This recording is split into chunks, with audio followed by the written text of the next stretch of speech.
Shalom, good morning. Shalom, good morning, Boker Tov. Boker Tov. Shalom, good morning, Boker Tov. We're going to continue our study in the Torah, listening to the Hebrew. We are in the Torah portion of Mishpatim, and that is Shemot chapter 21, or Exodus chapter 21. So we're going to say the blessing, and we'll begin. We've been reading about Yahweh giving the Israelites the 10 Commandments, and now they continue with more rulings, with more laws and civil laws. So we're going to read about that. Let's do the blessing. Baruch Yahweh Hambora. Baruch Yahweh Hambora Leolam Vaed. Baruch atah Yahweh Eloheinu melech haolam. Asher בחר בנו מכוכבים, ונתן לנו את תורתו. ברוך אתה יהוה נותן התורה. Amen. Amen. Okay. So I'm going to share my screen so we can continue. And the Torah portion is called Mishpatim. And Mishpatim is ruling, judgment, law, sentence, Verdict, right? So basically, justice and laws and judgment and ruling. And we're going to read about the civil laws. So, chapter 21, verse 1 and 2 reads, "These are the right rulings which you are to set before them. When you buy a Hebrew servant, he serves 6 years, and in the 7th, he goes out free for naught." Okay, so let's hear that in the Hebrew, verse 1 and 2. פרק כ"א. ואלה המשפטים אשר תשים לפניהם. כי תקנה עבד עברי, 6 שנים יעבוד, ובשביעית יצא לחופשי חינם. Okay. So we have here one of the comments that I was looking at explains how normally sometimes we think of things in terms of like separation of how they call separation of church and state, or basically separating your faith and separating the law. And they were explaining in this comment how in the Torah that doesn't really exist. Everything is together. Everything influences it. So your faith is intertwined with justice, intertwined with how you treat others, and intertwined with civil law. So there isn't really a separation. And we see here, like in this part, it shows how even the most humble people, Yahweh, they are important to him. And he puts a limit to basically their suffering, right? Only 6 years they'll be in this state of being a servant, right? And then they have to be set free. And reminds me of the time of the prophet Jeremiah. They were in a really bad state spiritually, and the king was really bad, but they were going to be exiled. But Yahweh was willing to be merciful with them because he had decreed for the servant to be set free, because they had stopped this commandment. They had stopped letting them go free, and they had just kept them in bondage. So the king had said, okay, well, we're going to let them go free. And Yahweh was willing to have mercy on them, and he sent his enemy back. And when the king saw that the enemy went back, he changed his mind and enslaved the people again. And then that's when the exile came against them. But I was thinking how important this is to Yahweh, that even though everything else was wrong as well. He was willing to overlook all of their sins because they had thought about letting the servant free. I thought that was interesting. But let's continue with verse 3 and 4. So still referring to the servant. If he comes in by himself, he goes out by himself. If he comes in married, then his wife shall go out with him. If his master has given him a wife, and she has borne him sons or daughters, the wife and her children are her master's, and he goes out by himself. So let's read 3 and 4 together. אם בגפו יבוא, בגפו יצא. אם בעל אישה הוא, ויצאה אשתו עמו. אם אדוניו ייתן לו אישה, וילדה לו בנים או בנות, האישה וילדיה תהיה לאדוניה, והוא יצא בגפו. Okay. And 5 and 6. And if the servant truly says, I love my master, my wife, and my children, let me not go out free, then his master shall bring him before Elohim, and shall bring him to the door or to the doorpost, and his master shall pierce his ear with an awl, and he shall serve him forever. ואם אמור יאמר העבד, אהבתי את אדוני, את אשתי ואת בניי, לא אצא חופשי. והגישו אדוניו אל האלוהים, והגישו אל הדלת או אל המזוזה, ורצה אדוניו את אוזנו במרצע, ועבדו לעולם. When we heard the word meknat, we can bring him to the doorpost. Okay, and 7 and 8. And when a man sells his daughter to be a female servant, she does not go out as the male servants do. If she is displeasing in the eyes of her master who has engaged her to himself, then he shall let her be ransomed. He shall have no authority to sell her to a foreign people because of him deceiving her. Okay, so 7 and 8 in the Hebrew. וכי ימכור איש את ביתו לאמה, לא תצא כצאת העבדים. אם רעה בעיני אדוניה, אשר לא יעדח והבדח. לעם נוכרי לא ימשול למוכרח בבגדו בך. Okay, and 9 and 10. And if he has engaged her to his son, he is to do to her as is the right of daughters. If he takes another wife, her food, her covering, and her marriage rights are not to be diminished. Okay, 9 and 10.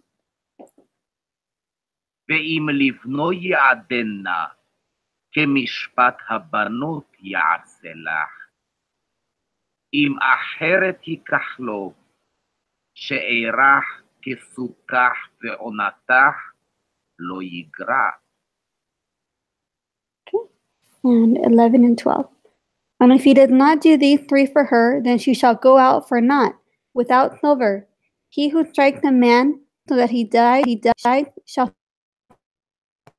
But if he did not lie in wait, but Elohim delivered him into his hand, then I shall appoint for you a place where he is to flee. I read to verse 13. Let's hear it in the Hebrew. ואם שלוש אלה לא יעשה לך, ויצא חינם אין כסף.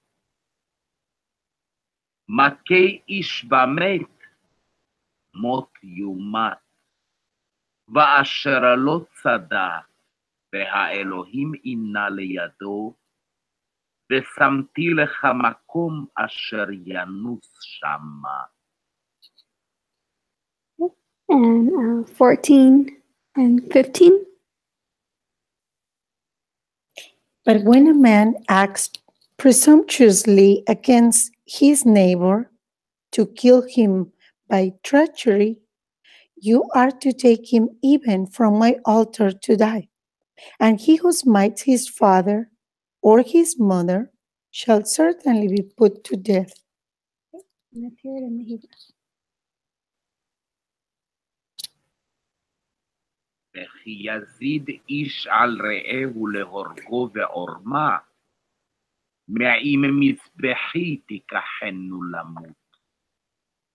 ומכה אביו ואמו, מות יומת.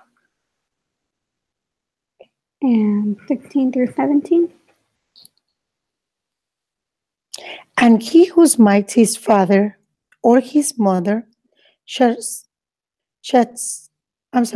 certainly be put to death. And he who kidnaps a man and sells him, or if he is found in his hand, shall certainly be put to death.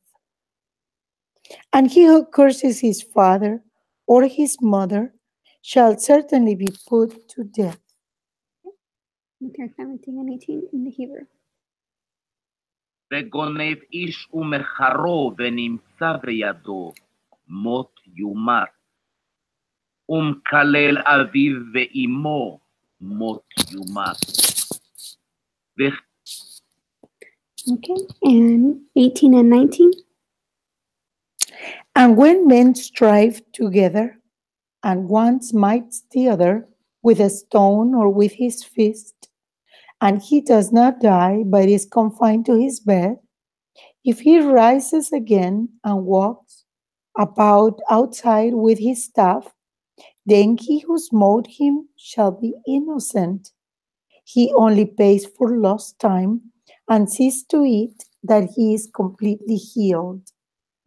Let's hear that in Hebrew.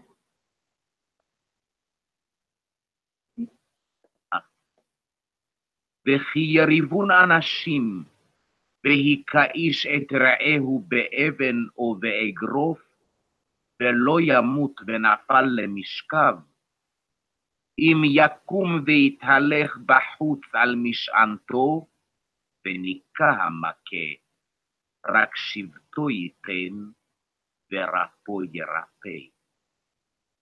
וכי יכה איש...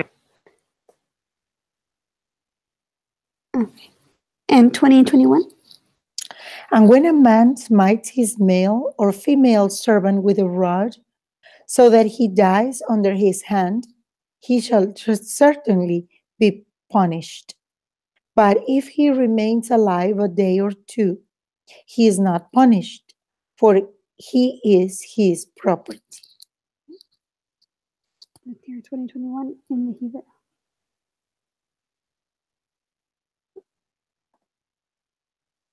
וכי יכה איש את עבדו או את אמתו בשבט, ומת תחת ידו, נקום ינקם. אך אם יום או יומיים יעמוד, לא יוקם, כי חספו הוא. Okay, 22 and 23. And when men strive, for they shall smite a pregnant woman, and her children come out, yet there is no injury, he shall certainly be punished, according as the woman's husband lays upon him, and he shall give, through the judges. But if there is injury, then you shall give life for life, eye for eye, tooth for tooth, hand for hand, foot for foot, burn for burn, wound for wound, lash for lash. Okay, and we read the 25. Let's hear that in the Hebrew. וכי ינצו אנשים ונגפו אישה הרע ויצאו ילדיה ולא יהיה אסון. ענוש יענש כאשר ישיק עליו בעל האישה ונתן בפלילים. ואם אסון יהיה ונתת נפש תחת נפש, עין תחת עין, שן תחת שן, יד תחת יד, רגל תחת רגל, כבייה תחת כבייה, פצע תחת פצע, חבורה תחת חבורה. Okay, and 26 through 27.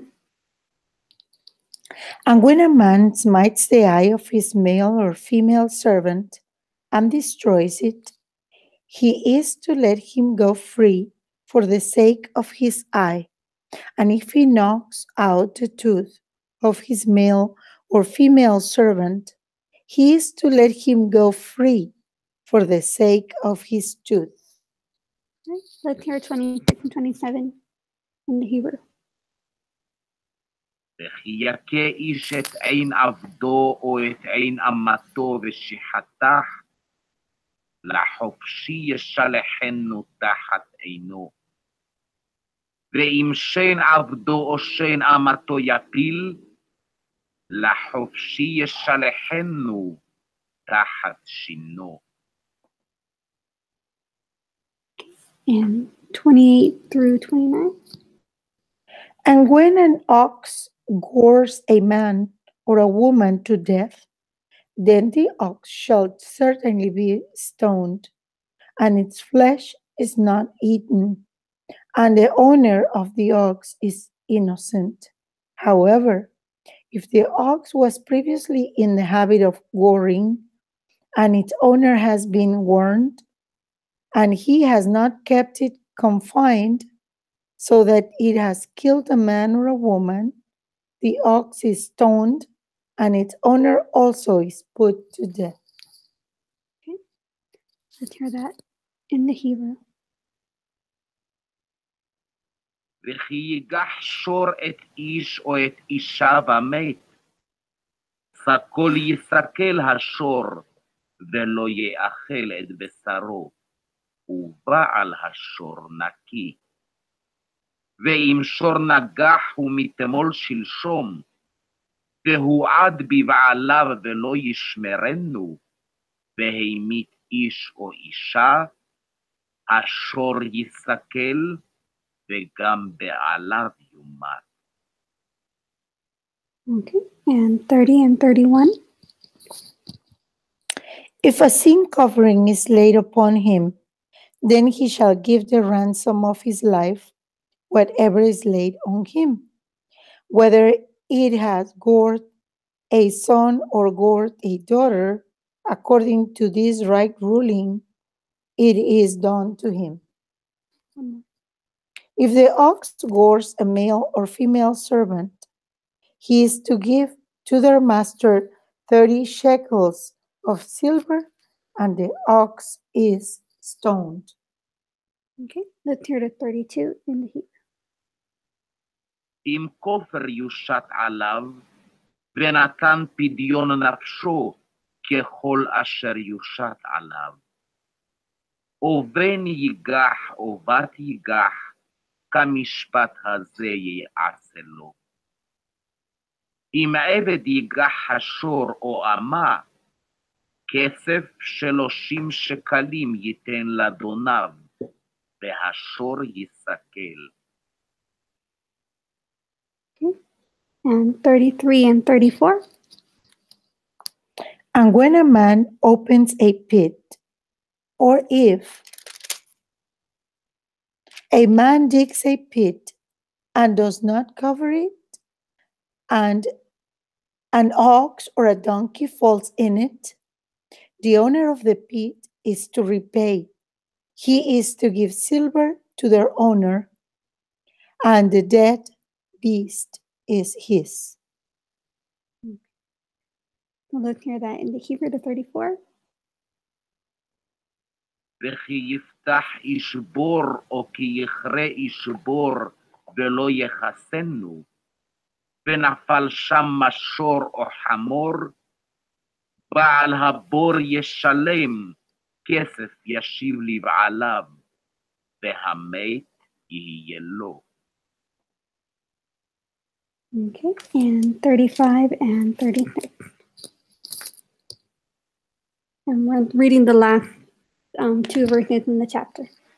And when the ox of a man smites the ox of his neighbor, and it dies, then they shall sell the live ox and divide the silver from it, and also divide the dead ox.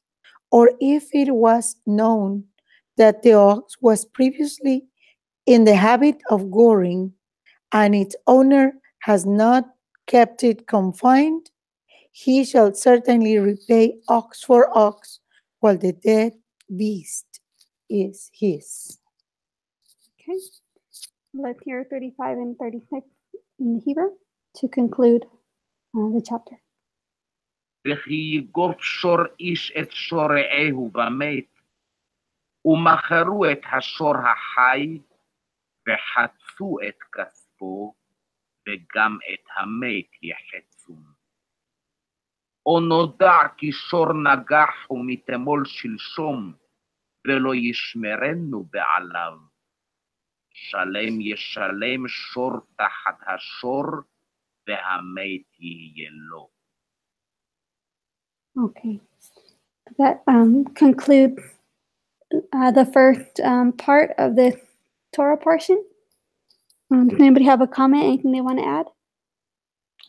Well, how Yahweh is so fair on all his commandments, and even the small details on things are important to him. Mm-hmm. And one of the things that he always brings out, it's the importance of the intention of the heart of whoever does whatever they do. Was it the intention of just hurting the person? Was it because the person was upset and he did it unintentionally? How for him to be just unfair to a neighbor or to a fellow man, it's important. Are there any other comments? I don't know, Dad, if you wanted to add anything. No, not right now. Okay, let's say the blessing to close.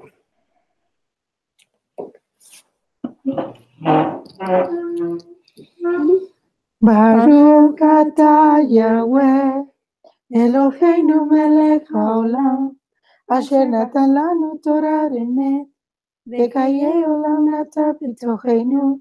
Baruch atah Yahweh, noten Torah. Amen. Amen. Okay, so we will continue on Wednesday. Have a blessed day. Be the salt of this earth. Shalom. Shalom, shalom.